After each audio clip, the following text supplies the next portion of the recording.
For USCFootball.com, I'm Keely Eure here with Dan Weber for instant analysis of the fourth player-run practice of the summer. We had a little bit of a schedule change last week. We thought there was going to be a PRP. We even drove down here. There wasn't. They were actually having a large team beach day where they did conditioning and had some fun. So today was the first PRP since last Tuesday. It was a different setup. We saw two quarterbacks instead of the three. Matt Fink and JT Daniels got the majority of reps, even though Holden Thomas was here, but didn't actually take a lot of reps. So, Dan, what were your general thoughts of today's PRP?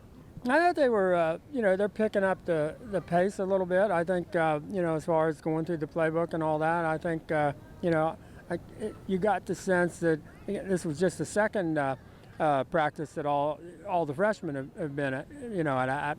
And I thought they were really, they're moving along. I mean, they're getting a sense of, going from one play to the next, and a lot of work on individual stuff like the deep balls for the quarterback. Especially Matt Fink has really been working hard on it. JT working on it a lot. He throws it, just kind of naturally. But I think by the end of the night, Matt Fink was throwing the ball from the end zone to the other 40-yard line. I don't know that we've seen him throw the 60-yard plus ball. So it's been a particular emphasis for him. And so I thought, with the two quarterbacks, you did have a chance to get some rhythm. You go from one guy to the other 3 or 4 plays, and the other guy would jump in. So I thought the pace of practice went well. Mm-hmm. As you mentioned, with just two quarterbacks, they kind of are able to get into a groove easier. I felt like they had more time to get comfortable. What did you see from both of them?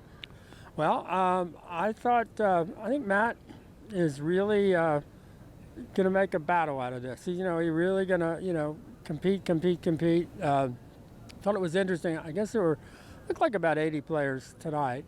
And I think Matt Fink was the first one out, and JT Daniels was the third one out. So I think that right away, like 25 minutes before the 5:30 start. So I think right away, kind of where this is going. That those are the first two of the first three guys that were out there, and they're kind of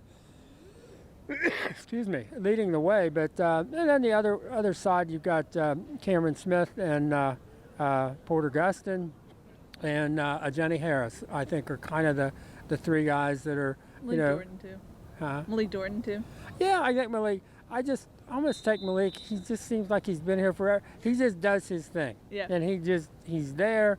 He's dependable. He's solid. He just knows what he's doing. I guess I might eliminate him a little bit because he doesn't carry any papers around. Where the other guys. I thought I've seen him with papers. Yeah. Okay, I didn't know. I'm just going off of what I've seen, and some of the guys say that he's really stepped up as a leader during the offseason. So that's all my 2 cents. No, I think you're right about that. I think there's no question. He would have been not one of the people you would have thought was going to go that direction. But I think being here and being a part of this, and from where he's come from to where he is now, you just can't overlook him. Even though there are a lot of big athletic kids out there now who can do. I mean, just watching Marlon Tuipulotu and Jay Tefele working on their rugby pitches and stuff like that, and you realize, man, those are 300-pound plus guys that are moving and getting a really nice spiral with that underhand, two-handed, and they don't look like 300 plus pound guys. So they've got a lot of, that just jumps out at you. The possibility of the number of people that it looks like that they can put on the field on defense. Yeah. As you mentioned, this was the second practice for the freshmen. I know we mentioned last practice some of them stood out. What do you get from the freshmen this practice? I think they look more just like they're part of the team. It's not like, I think last week was, that was that first night out there and all that. This week it just looks like, it's just practice. This freshman class, I mean, obviously, if you're ranked the number one recruiting class in the, in the country, you probably should expect them to make an impact. But now you get to see them out there and you think, they've got a chance. A lot of different places that you look. And again, you're going to start with JT and Amon-Ra. I think Amon-Ra almost hit a perfect night first night. He made probably the most spectacular catch, and leap and tumble and catch it in midair, probably like a 35-yard over the middle. And he got up and gave it the classic Amon-Ra spin, where he spun the ball. That was fun to watch him do that. But I think the star tonight was Josh Imatorbhebhe. I mean, that's the kid that we haven't seen that guy yet. Yeah. We have always known how much ability he's got, how much. I mean, he was running ways I haven't seen him run, and catching the ball, high, just catching it up in the air, getting his feet down.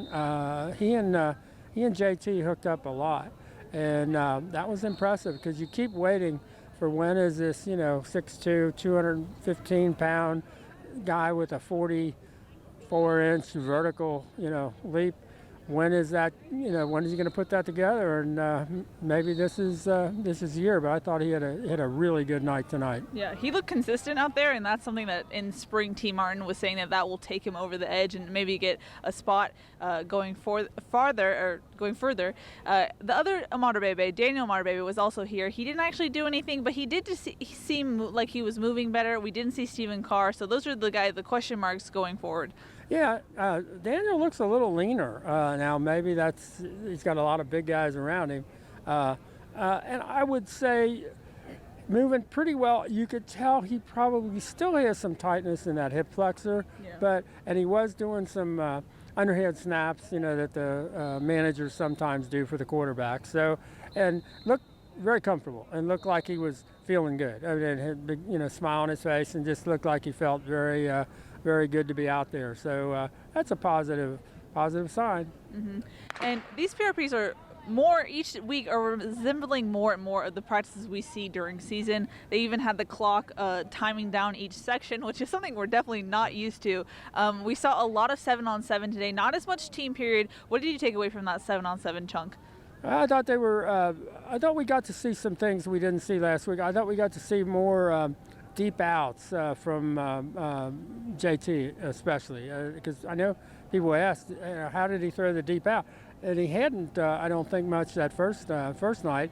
We're also seeing more of the quick stuff where, if you wanted to be a team, you're going to be run first, but also, throw the, short stuff, the dink and dunk, and just kind of move it up like it's a long handoff. I think you saw more of that tonight, too. So, JT, will get rid of the ball in a hurry. I mean, if he needs to, and throws that either that flare pass or that quick hitch or however you want to say out to the side.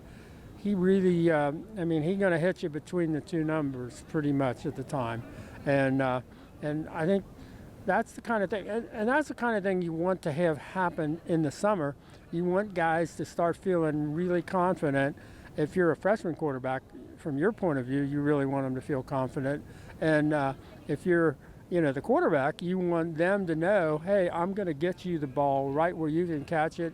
You're not going to have to catch it behind you. You're not going to have to reach hard. It's right there, and you can worry about, making whatever kind of move you got to make immediately. But I like the consistency I saw there. I think, and I think JT, you look at him, and he looks like clearly more the drop back guy and very comfortable in the pocket. And Matt is more the, moving, scrambling, throwing on the run guy, and bigger, stronger. I mean, JT's bigger than I think we expected. Yeah. And I think Fink is bigger, stronger, more athletic, looks like a more mature kid. So that was kind of an interesting, with the two of them there. It was good to watch those guys do what they do. Mm-hmm. We mentioned earlier some of the pacing issues of the PRP. How did you think that they were doing today as far as energy and liveliness? Yeah, I thought that was good liveliness. I had a good pace. They just went right from one to the other to the other. I mean, they're having a good time. I mean, Vavai came out rolling this little, it's like a modern boombox. I mean, with a lot of sound. And they had it, till they started, turned it off, then they turned it on when they finished up. But But they're having a good time, and they definitely know somebody's watching them, and they'll definitely, give you the signal as they leave, and they know people are taking, photos and all that. And this is a team that looks like no matter how serious leaders like Cameron Smith and Porter Gustin and people like that are, they're going to have a good time, it looks like. I mean, you're just going to have to factor that in. All right, that's going to wrap it up for the 4th PRP of summer. For Dan Weber, I'm Keely Eure. For more, check out uscfootball.com.